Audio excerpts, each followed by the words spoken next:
Kakinada SEZ విషయంలో చంద్రబాబు ప్రభుత్వం తమను మోసం చేసిందన్నారు సెజ్ నిర్వాసిత రైతులు.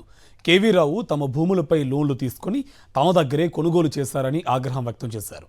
ఇప్పుడు భూముల కొనుగోలు విషయంలో టీడీపీ నేతలు చేస్తున్నవన్నీ అసత్య ప్రచారాలేనని రైతులు తేల్చి చెప్పారు. ఆర్థికంగా కష్టాల్లో ఉన్నవారు ఎక్కువ రేటుకు భూములు విక్రయిస్తే తప్పేంటని వారు ప్రశ్నిస్తున్నారు. అప్రాక్సిమేట్ 8,500 ఎకరం మీద మా భూముల మీదే లోన్ తీసుకుని మా పొలాలు కొన్నాడండి కేవీ రావు అనే వ్యక్తి. బ్యాంక్ ఆఫ్ ఇండియా అనే బ్యాంకుతో టైఅప్ పెట్టుకుని మా భూములు కొన్న తర్వాత ఎకరానికి 6 లక్షలు లోన్ తీసుకుని 3 లక్షలు రైతుకి ఇచ్చి మిగతా 3 లక్షలు అతను ఉంచుకుని మా డబ్బులతో వాళ్ళు ఎంజాయ్ చేసినమాట.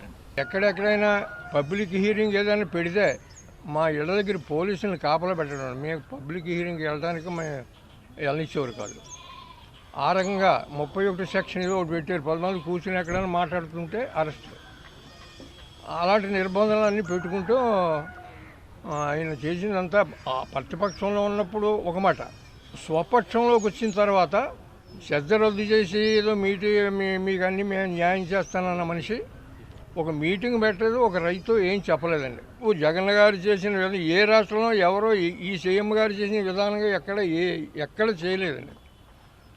అలాంటి సీఎం గారిని ఇప్పుడు ఇలాగా తప్పుడు ప్రచారంగా చేయడం అనేది చాలా తప్పని మేము రైతులందరూ ఖండిస్తున్నాం.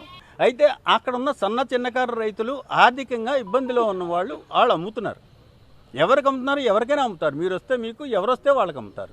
చాలామంది ఇతరులు కొనుక్కున్నారు. కానీ ఇప్పుడు వాళ్ళని భయపెట్టి ఎమ్మెల్యే గారు లేకపోతే ఇంకొకరు రిజిస్టర్ చేసేసినట్టుగా మీడియాలో వస్తారు. భయపెట్టలేదే. భయపెడితే 40 లక్షలకి 50 లక్షలకి ఎందుకు కొంటారు? ఏమైందంటే భూమి నాది వదిలేశారు, నాకు రిజిస్ట్రేషన్ చేసినప్పుడు మీకు రిజిస్ట్రేషన్ చేస్తానండి, నాకు మీరు ఇంత ఖరీదు ఇవ్వండి అంటే కొనుక్కున్నారు ఎవరైనా కానీ. అది బలవంతం ఎలా అవుతుంది?